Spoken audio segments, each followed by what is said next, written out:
Carbon emission কোত্থেকে হয় সেইটা কি ওভারঅলি আমরা কখনো আলোচনা করিনি।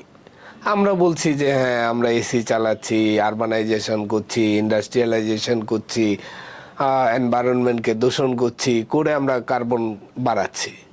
বাট আপনি যদি দেখেন কেউ এই অ্যানালাইসিস দিচ্ছে না, আমরা শুধু মানে উপরের দিকটা দেখছি।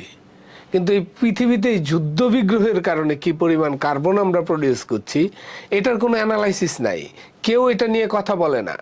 কারণ হচ্ছে হলো কি, উন্নত দেশের বিরুদ্ধে কিছু বলা যাবে না। আজকে রাশিয়া ইউক্রেন যুদ্ধে প্রতিদিন কি পরিমাণ কার্বন প্রডিউস হচ্ছে বোম্বিং এর কারণে এবং এই যে মারণাস্ত্র খেলার কারণে। আফগানিস্তানে আমেরিকা যেই পরিমাণ বোম্বিং করে যেই পরিমাণ কার্বন প্রডিউস করেছে তার হিসাব কিন্তু আমরা জানি না।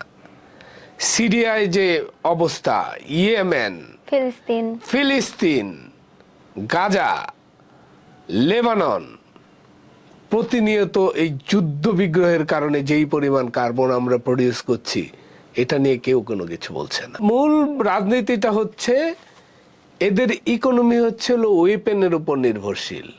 সুতরাং সারা পৃথিবীতে একটা কলহ বজায় রাখতে হবে এবং তাদের অস্ত্র বাণিজ্য করতে হবে, যার ফলে আমরা trillion trillion ton carbon produce করছি, সেটা নিয়ে কোনো কথা হচ্ছে না।